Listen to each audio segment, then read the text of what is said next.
Olá, sejam todos bem-vindos. Estamos de volta. Estamos de volta com mais uma edição do Fato Econômico, a economia além da conjuntura.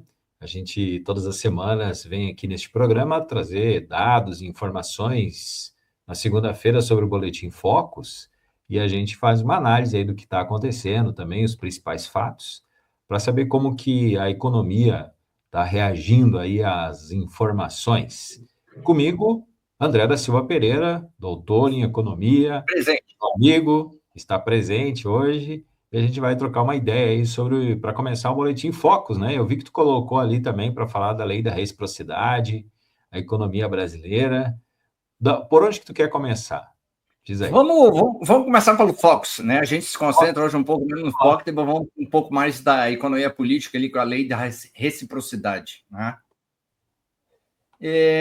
Assim, ó, vamos ser quase meio prolixo, né? Falando do Focus dessa semana, o boletim que saiu ali no dia 29 de agosto, mas foi liberado no dia de hoje, bem cedinho, 8 e pouco da manhã. Ele vem com poucas novidades e alguns repetecos das últimas semanas, né? O primeiro repeteco que apresentou também o repeteco na semana passada foi a queda do IPCA para 2027, né? 2027, o ano do próximo governo ou reeleição do governo atual. Pela segunda vez, a gente vê uma perspectiva, né, uma expectativa de redução do IPCA ali ainda caminhando, né, lentamente ali por cento da meta de 3%. E o outro repeteco, de novo, só que dessa vez com um gás um pouco menor, foi a redução do IPCA tanto para 2025 quanto para 2026, lembrando que o IPCA é o índice oficial de inflação, né? Com uma ligeira queda de 0,01 ponto percentual em 2025 e em 2026. Em 2025, ele se aproximando ali da banda superior de 4,5%, eu acho que não chega, né, pelas modelagens que eu andei vendo e as perspectivas de alguns bancos, eles acham que também não chega a 4,5%, mas vai ficar na vizinhança dos 4,5% em 2025, e para 2026, aí sim, né, ele já um pouco da banda superior de 4,5%, um pouco abaixo, né? E o repeteco que acompanha o IPCA, só que agora no sentido inverso, é uma alta de 0,01 ponto percentual no PIB, no Produto Interno Bruto, na geração de riqueza, né, na atividade econômica, naquela ideia do carrinho andando para frente, mas andando com uma velocidade menor, né? Porque a gente está olhando 2,23, 2,5, agora a gente está por volta de 2,19% em 2025 e 1,87% em 2026, ano eleitoral, né, onde a gente vai ter muita coisa interessante para discutir de economia e ver o impacto de tudo isso no bolso do consumidor e também na atividade econômica do Brasil, né? Então, é mais um repeteco das 2 últimas semanas. O IPCA subindo, diminuindo um pouco, né, mas caminhando ali para a banda superior de 4,5%, e o PIB subindo, dessa vez um pouco menos, né, 0,01% em 25 e 26, mostrando ainda que o setor de serviços, o mercado de trabalho, mesmo com a queda, com os dados do CAGED que foram divulgados, ele continua ainda robusto e forte, puxando junto com os serviços a inflação a nível nacional. Mesmo que alguns indicadores de inflação deem uma ligeira queda em alguns meses, a gente vê que no somatório dos índices, né, IGPM, INCC, IPCS, IPC das capitais, né, IGPDI, alguns índices dão já uma subida da inflação mais uma vez, né? Então, esse é mais ou menos o retrato dessa semana com o relatório Focus, né? O câmbio mantido ali em 5,59, 5,56, né? Uma ligeira queda comportada. Vamos esperar agora com essa semana, que vai ser um grau de incerteza maior injetado na economia com o julgamento do ex-presidente Bolsonaro, quais serão as reações do mercado, do presidente americano e do próprio mercado brasileiro em função do julgamento, né? Que eu acho que pode inserir um ingrediente ali de incerteza na economia brasileira e pode mexer com o câmbio e pode, talvez, postergar aquela possível redução da Selic de 15% de dezembro, empurrar um pouco mais ali para o primeiro trimestre do ano que vem. Né? Eu estava lendo hoje na Conjuntura Econômica, é a revista que é disponibilizada gratuitamente na internet, e 3 economistas falando que muito possivelmente não seria uma coisa salutar você reduzir taxa de juros no exato momento, não só no Brasil, como nos Estados Unidos, em função ainda de um mercado de trabalho resiliente, de uma inflação que ela é resiliente também em reduzir e caminhar na direção da meta. Né?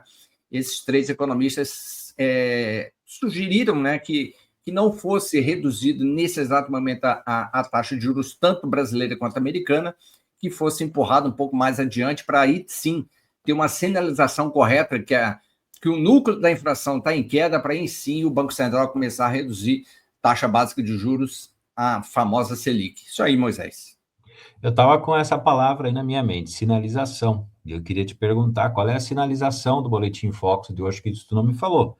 Eu achei que tu foi muito, né, assim, em cima do muro. Qual a Assim, sinalização desse Boletim Focus? Fala aí. o Focus continua com a mesma sinalização das últimas 10 semanas, que está ali entre parênteses, né? A manutenção de 15% da Selic para esse ano, e aí sim, para o ano que vem, uma Selic um pouco menor, de 12,50%. Né?